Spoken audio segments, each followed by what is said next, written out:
আসসালামু আলাইকুম, welcome to ideal পাঠশালা। আজকে আমরা আলোচনা করব রসায়নের পঞ্চম অধ্যায় রাসায়নিক বন্ধন নিয়ে। আচ্ছা, রাসায়নিক বন্ধনে যাওয়ার আগে আমি একটু কিছু কথা বলতে চাই। রাসায়নিক বন্ধন জিনিসটা আসলে কি?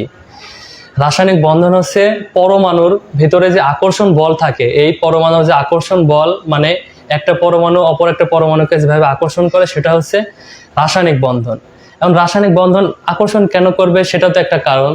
এখন দেখো, প্রতিটা পরমাণুই মূলত চায় হচ্ছে নিষ্ক্রিয় গ্যাসের মতো হইতে, মানে শেষ কক্ষপথে 8টা ইলেকট্রন মানে অষ্টক পূরণ করতে চায়।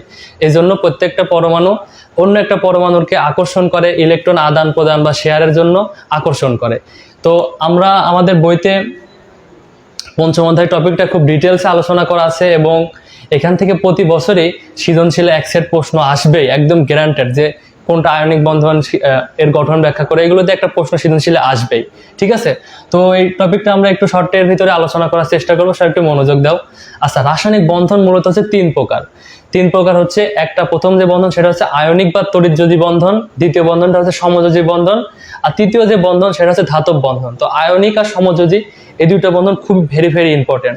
তো আমি প্রথমে আয়নিক বন্ধনে চলে যাচ্ছি, দেখো একটু খেয়াল করো।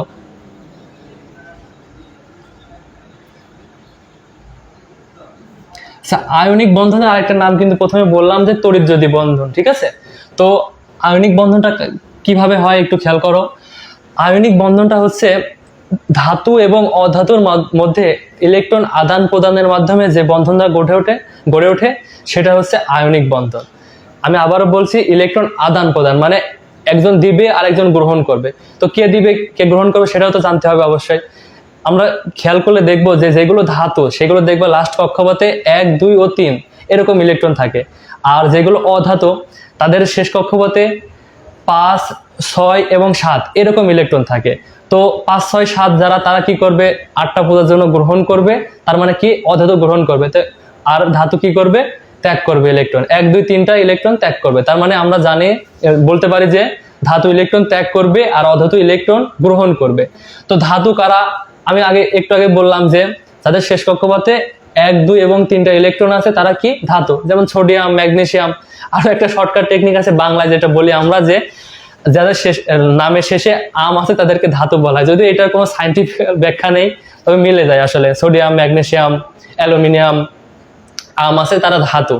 তো আমরা একটা বন্ধন সরাসরি দেখি প্র্যাকটিসে। দেখো, আমি যেটা বলছিলাম, সোডিয়াম কি বলো? ধাতু, কারণ এর শেষ কক্ষপথে একটা ইলেকট্রন আছে। কারণ সোডিয়ামের ইলেকট্রন কয়টা? 11টা। 2, 8, 11। দেখো আমি সোডিয়ামটা আঁকাই।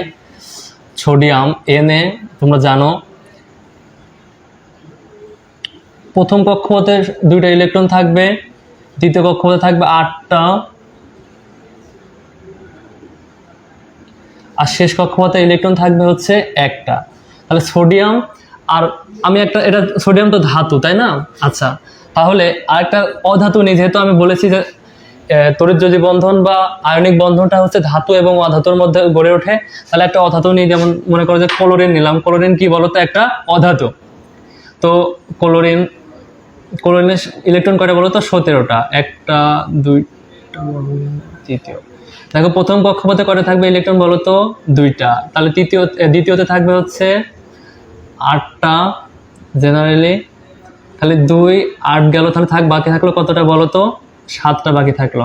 তাহলে এই 7টা হবে কোন কক্ষপথে? তৃতীয় কক্ষপথে। দেখো 7টা। তাহলে এর অষ্টক পুষতে, ক্লোরিনের অষ্টক পুষতে, ক্লোরিন পরমাণুর অষ্টক পুষতে ইলেকট্রন বাকি আছে কয়টা বলতো? 1টা। আর সোডিয়াম যদি এই একটা ত্যাগ করে, তাহলে দেখো ওরও কিন্তু অষ্টক পুষে যাচ্ছে, ওর কক্ষপথ ফাঁকা হয়ে যাচ্ছে। তার মানে শেষ কক্ষপথ তখন এই দ্বিতীয়টা কাউন্ট হবে, তখন ও কি হয়ে যাবে বলতো? 8টা ইলেকট্রন হয়ে যাবে। তাহলে এ সচরাচর কি করবে? এই ইলেকট্রনটা কি করবে? যেহেতু ধাতু কি করবে? ইলেকট্রন ত্যাগ করবে। তাহলে ইলেকট্রন ত্যাগ করে সেটা গ্রহণ করবে কে বলো? অধাতু কে? ক্লোরিন। তাহলে ইলেকট্রন গ্রহণ করবে, ত্যাগ করবে হচ্ছে সোডিয়াম ধাতু, আর গ্রহণ করবে ক্লোরিন অধাতু। তার মানে এদের মধ্যে যে বন্ধনটা গড়ে উঠবে সেই বন্ধনটা হচ্ছে সোডিয়াম ক্লোরাইড, যেটা আমাদের সচরাচর খুব পরিচিত একটা জিনিস, খাবার লবণ। এখানে তাহলে কি বলো? সোডিয়াম ইলেকট্রন ত্যাগ করেছে ধাতু, আর ক্লোরিন ইলেকট্রন গ্রহণ করছে। আচ্ছা, যে আমরা আরেকটা জিনিস জানি সেটা হচ্ছে যারা ইলেকট্রন ত্যাগ করে সেটা কি হয়ে যায়? ক্যাটায়ন। আর যারা ইলেকট্রন গ্রহণ করলে কোনো পরমাণু সেটা কি হয়ে যায়? অ্যানায়ন। তাহলে সোডিয়াম আমার বলো কি? ক্যাটায়ন, আর ক্লোরিন কি বলো? অ্যানায়ন। আচ্ছা, তাহলে আমার আয়নিক বন্ধনের মোটামুটি কনসেপ্টটা কি একটু ক্লিয়ার হয়েছে? বা যে বন্ধনটা নিয়ে আমরা কথা বলবো সেটা হচ্ছে সমযোজী বন্ধন। সমযোজী। আচ্ছা, সমযোজী বন্ধনটা মূলত হবে হচ্ছে অধাতু এবং অধাতুর মধ্যে, অধাতু প্লাস অধাতু। এর সংজ্ঞা কি? যে অধাতু এবং অধাতুর মধ্যে ইলেকট্রন শেয়ারের মাধ্যমে যে বন্ধনটা গড়ে ওঠে সেটা হচ্ছে সমযোজী বন্ধন। তাহলে ইলেকট্রন কিন্তু আদান প্রদান বলেন, আমি বলছি শেয়ার। শেয়ার মানে কেউ ত্যাগ করবে কেউ নিয়ে নেবে, ব্যাপারটা এমন না। যখন যার প্রয়োজন হবে তখন সে নেবে, শেয়ার করা, বোঝো না ব্যাপারটা? আচ্ছা দেখো একটু, তাহলে কি কার মধ্যে হবে বলো? দুইটা অধাতুর মধ্যে। যেমন সাপোজ মনে করো যে অক্সিজেন একটা কি বলতো অধাতু, কারণ ওর শেষ কক্ষপথে কয়টা ইলেকট্রন আছে? 6টা। আমরা জানি 5, 6 এবং 7টা যাদের শেষ কক্ষপথে ইলেকট্রন থাকবে তারা কি বলো? অধাতু। ওকে, দেখো তাহলে আমি একটা অক্সিজেন আঁকাই, সেটা হচ্ছে দুটো ইলেকট্রন, 1টা 2টো 3টা 4টা 5টা, আচ্ছা এখানে একটা দিয়ে নিলাম 6টা। আচ্ছা দেখো, তাহলে একটা অক্সিজেন, অক্সিজেন কিন্তু এটা কি হলো বলো? পরমাণু। এখন দেখো আর একটা যদি অক্সিজেন পরমাণু দিই, তাহলে দুইটা অক্সিজেন পরমাণু মিলে কি তৈরি হবে বলো তো? অক্সিজেন অণু তৈরি হবে। তখন এই যে এদের মধ্যে যে একটা বন্ধন থাকবে সেই বন্ধনটা হবে হচ্ছে কি বন্ধন বলো? সমযোজী বন্ধন। কিভাবে হবে সেটা একটু দেখো। 1টা 2টো 3টা 4টা 5টা 6টা। এখন দেখো এটা হচ্ছে অক্সিজেন অণু হয়ে গেছে, এটা একটা অক্সিজেন পরমাণু, এটা পরমাণু, দুইটা পরমাণু মিলে কি হয়েছে? অক্সিজেন অণু। দেখো এর শেষ কক্ষপথে একটা অণু ছিল কয়টা? শেষ 6টা। আর এরও ছিল কয়টা? 6টা। এখন যখন 6টা হলে তো ওর পূরণ করতে পারছে না, অষ্টক পূরণ করতে পারছে না। কিন্তু যখন এরা একত্রে বন্ধনে থাকবে, সমযোজী বন্ধনে থাকবে, তখন এর যখন প্রয়োজন হবে তখন এই দুইটা ও নিয়ে নেবে, আবার যখন ওর প্রয়োজন হবে তখন ও ওই দুইটা নিয়ে নেবে। এটা হচ্ছে ইলেকট্রন শেয়ার করা, মানে যখন যার প্রয়োজন তখন সে নেবে। এটাকে আমরা বলি কি বলো? সমযোজী বন্ধন। আচ্ছা, এরপরে আরেকটা জিনিস আছে যেটা খুব বেশি ইম্পর্টেন্ট না, সেটা হচ্ছে ধাতব বন্ধন। ধাতব বন্ধনটা হচ্ছে মূলত আমাদের এটা ছিল হচ্ছে কি আয়নিক ছিল হচ্ছে ধাতু এবং অধাতুর মধ্যে, আর সমযোজী ছিল অধাতু এবং অধাতুর মধ্যে।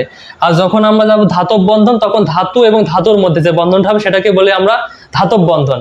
আসলে ধাতব বন্ধন খুব বেশি ইম্পর্টেন্ট না, তারপর আমি কিছু কথা বলি। সেটা হচ্ছে মনে করো ধাতব বন্ধন কি? ধাতুর শেষ কক্ষপথে ইলেকট্রনগুলো ত্যাগ করে, ত্যাগ করার ফলে যখন ধাতুগুলো একত্রে যখন থাকবে তখন ত্যাগ করার ফলে কিছু ইলেকট্রন ছড়াই ছিটাই থাকবে, যেগুলো বলে আমরা সঞ্চারণশীল ইলেকট্রন। ওই যেটা খুব ইম্পর্টেন্ট, যে সঞ্চারণশীল ইলেকট্রনটা কি? এটা যখন সঞ্চারণশীল ইলেকট্রনকে বলবে, ওই সঞ্চারণশীল ইলেকট্রনের কাজ কি? ও ছোটাছুটি করতে থাকবে, ফলে ওটা হচ্ছে তাপ পরিবহন করবে, বিদ্যুৎ পরিবহন করবে। এটা হচ্ছে ধাতব বন্ধনের বৈশিষ্ট্য। তো তোমাদের পরীক্ষায় যেটা আসে মূলত সেটা হচ্ছে আয়নিক বন্ধন আর সমযোজী বন্ধন। আয়নিক কি? ইলেকট্রন ধাতু এবং অধাতুর মধ্যে ইলেকট্রন আদান প্রদান, এর মাধ্যমে যে বন্ধন গড়ে উঠবে। আর সমযোজী কি? অধাতু এবং অধাতুর মধ্যে ইলেকট্রন শেয়ারের মাধ্যমে যেটা গড়ে উঠবে। আচ্ছা, সমযোজীর আরো কিছু উদাহরণ যেমন আমি বলি, সেটা হচ্ছে অ্যামোনিয়াম, তারপরে হচ্ছে হচ্ছে অক্সিজেন লিখেছি আমরা, আরো আছে হচ্ছে জাস্ট অধাতু আর অধাতুর মধ্যে যে বন্ধনটা গড়ে উঠবে সেটা হচ্ছে কি বলো? সমযোজী বন্ধন। যেমন মনে করো যে পানি, এটাও একটা সমযোজী বন্ধন। আচ্ছা, তাহলে আছে আয়নিক বন্ধনের কিছু উদাহরণ আমরা বলি। দেখো আয়নিক বন্ধনের উদাহরণ আছে হচ্ছে সোডিয়াম ক্লোরাইড লিখছি, ম্যাগনেসিয়াম অক্সাইড হচ্ছে একটা আয়নিক বন্ধন। এর ম্যাগনেসিয়াম ধাতু আর অক্সিজেন কি বলো? অধাতু। তো এটা হচ্ছে ছিল আমাদের আজকের ক্লাস। আমরা নেক্সট ক্লাসে আলোচনা করব এই রাসায়নিক বন্ধনগুলোর কিছু বৈশিষ্ট্য, যেমন হচ্ছে দ্রাব্যতা, গলনাঙ্ক, স্ফুটনাঙ্ক, এবং এগুলো প্র্যাকটিক্যালি এক্সপেরিমেন্ট করার চেষ্টা করব। তো সেই পর্যন্ত আমাদের সাথে থাকো। সবাইকে ধন্যবাদ এত সময় সাথে থাকার জন্য। আল্লাহ হাফেজ।